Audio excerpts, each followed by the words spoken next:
జిల్లా రాజమహేంద్రవరం గోదావరి గట్టుపై జ్యోతిరావు పూలే విగ్రహం వద్ద ఈ నెల 22న విజయవాడలో నిర్వహించనున్న బీసీ సింహగర్జన సభ గోడపత్రికను భారత చైతన్య యువజన బీసీవై పార్టీ నాయకులు ఘనంగా ఆవిష్కరించారు. ఈ కార్యక్రమానికి హాజరైన బీసీవై పార్టీ రాష్ట్ర పీఏసీ సభ్యులు అత్తిలిరాజు మాట్లాడుతూ బోడే రామచంద్ర యాదవ్ పిలుపు మేరకు బీసీ, ఎస్సీ, ఎస్టీ వర్గాల ప్రజలు భారీగా హాజరై సభను విజయవంతం చేయాలని కోరారు. రాష్ట్రంలో బీసీవై పార్టీ 3వ ప్రత్యామ్నాయ శక్తిగా ఎదుగుతుందని నాయకులు విశ్వాసం వ్యక్తం చేశారు. బీసీ కులగణన, 44% రిజర్వేషన్, చట్టసభల్లో సముచిత ప్రాతినిధ్యం వంటి ప్రధాన డిమాండ్లతో సింహగర్జన సభ నిర్వహిస్తున్నట్లు తెలిపారు. బీసీ సభను జయప్రదం చేయాలని పార్టీ నాయకులు ప్రజలకు పిలుపునిచ్చారు. నాయకత్వంలో ఫిబ్రవరి 22వ తేదీ నాడు నాగార్జున యూనివర్సిటీ మంగళగిరి నందు బీసీ సింహగర్జన, బీసీల ఐక్యత మరియు ఆత్మగౌరవం నినాదంతో భారీ బహిరంగ సభను ఏర్పాటు చేయడం జరిగింది. ఈ బహిరంగ సభకు మేము బీసీ, ఎస్సీ, ఎస్టీ సోదరులు, బహుజన సోదరులందరినీ కూడా మేము మనస్ఫూర్తిగా స్వాగతిస్తున్నాం, ఆహ్వానిస్తున్నాం. ఈ రోజున దీని యొక్క ముఖ్య ఉద్దేశం ఇది ఒక రాజకీయ ప్రదర్శన కాదు. మేము ఆంధ్రప్రదేశ్లో చట్టసభ, శాసనసభలో అలాగే పార్లమెంటులో కూడా బీసీల యొక్క బల ప్రదర్శనగా మేము నినాదంతో ముందుకెళ్తున్నాం. దీని యొక్క ముఖ్య ఉద్దేశం ఏళ్ల తరబడి బీసీలను కేవలం ఓటు బ్యాంక్గా చూసుకుంటూ సామాజిక వివక్షతో, రాజకీయ వివక్ష, అతి ముఖ్యంగా రాజకీయ వివక్షతతో కేవలం ఓటు బ్యాంక్ రాజకీయాలు చేస్తున్న ఈ యొక్క తెలుగుదేశం, వైఎస్ఆర్సీపీ పార్టీలు ఏవైతే ఉన్నాయో ఆ పార్టీలకి 3వ ప్రత్యామ్నాయంగా ఈ రోజున ఆంధ్రప్రదేశ్ రాష్ట్రంలో ఒక బీసీ సింహగర్జన అనే నినాదంతో మేము ముందుకు రావడం జరుగుతుంది. మా అధ్యక్షులు రామచంద్ర యాదవ్ గారు చాలా స్పష్టంగా చెప్పారు. ఇది రాజకీయ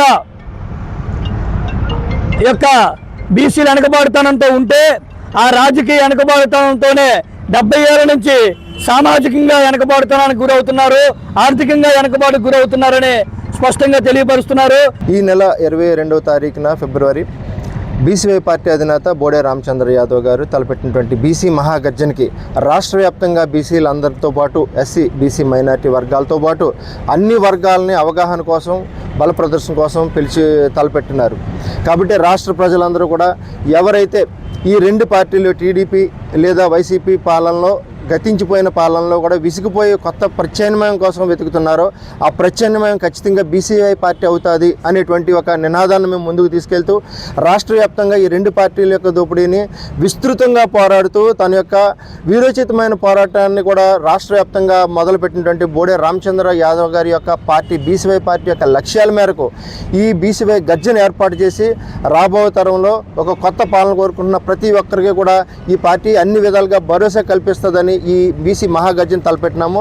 భారతీయ చైతన్య యువజన పార్టీ తలపెట్టిన ఈ బీసీ అధ్యక్షులు తలపెట్టిన ఈ బీసీ సింహగర్జనకి రాష్ట్రంలో ఉన్న ప్రతి బీసీ నాయకులు, కుల నాయకులు, బడుగు బలహీన వర్గాలు, బహుజన పార్టీలకు సంబంధించిన ప్రతి ఒక్కరూ కూడా ఈ యొక్క బీసీ గర్జనకి ప్రతి ఒక్కరూ కూడా అటెండ్ అవ్వాలని ఈ యొక్క ప్రెస్ మీట్ ద్వారా ఆహ్వానం తెలియజేస్తున్నాం. ఉన్న రాజకీయ అయోమయ పరిస్థితులు, ప్రజలు కన్ఫ్యూజన్ స్టేట్లో ఉంటే మన యొక్క హక్కులేంటి, మనకి ప్రజలకు కావాల్సింది ఏంటి, ప్రజల యొక్క కష్టాలేంటి, వాళ్ళ సమస్యలు ఏంటి, వాళ్ళ సమస్యలు ఎలా పరిష్కరించాలన్న దిశగా కాకుండా ఒక రాజకీయ ఆటగా మారుతున్న ఈ ఆంధ్రప్రదేశ్ రాజకీయ పరిస్థితులను మార్చాలన్న ఉద్దేశంతో ఒక ప్రత్యేకమైన ఎజెండాతో ఈ బీసీ సింహగర్జనని నిర్వహించడం అనేది జరుగుతుంది. ఇప్పటి వరకు కూడా మన బీసీలకి ఆధిపత్య కులాలకు సంబంధించిన పార్టీలన్నీ కూడా ఈ బీసీ గర్జనలు, బీసీ సింహగర్జనలు అంటా చెప్తా మన బీసీలందరినీ వాడుకున్నారు. కానీ మన బీసీలకి చేసిన మేలంటూ ఏమీ లేదు. ఇప్పుడు తొలిసారి బీసీల ఆధిపత్యంలో బీసీవై పార్టీ ఆధ్వర్యంలో మా అన్న బోడే రామచంద్ర యాదవ్ గారి అధ్యక్షతన తొలిసారి ఈ స్వతంత్రం వచ్చిన కాడి నుంచి దశాబ్దాల కాలంలో తొలిసారి బీసీ ఆధ్వర్యంలో బీసీ మహాసభ జరుగుతుంది. కావున మన బీసీలందరూ కూడా కలిసికట్టుగా ఈ బీసీ గర్జనకి వచ్చి విజయవంతం చేసి మన బీసీల సత్తా ఏంటో ఈ ఆధిపత్య కుల పార్టీలకి తెలపాలని మనస్ఫూర్తిగా కోరుకుంటూ 22వ తారీఖు మధ్యాహ్నము మనం బీసీవై పార్టీ తరపు నుంచి బీసీ గర్జన అనే సింహగర్జన అనే కార్యక్రమాన్ని మన నాగార్జున యూనివర్సిటీ ఆపోజిట్లో గ్రౌండ్లో పెట్టడం జరిగింది. అయితే రాజమండ్రిలో ఉన్న ప్రతి ఒక్కరూ బీసీలు, ఎస్టీలు, ఎస్సీలు, మైనార్టీ కూడా ప్రతి ఒక్క ప్రజలు తరలి వచ్చి, ఇది కులానికి ఒక్కటే కాదండి, ప్రతి ఒక్కరికి బీసీలలో చైతన్యం తీసుకురావాలనే దిశగా ఈ సింహగర్జన పెట్టడం జరిగింది.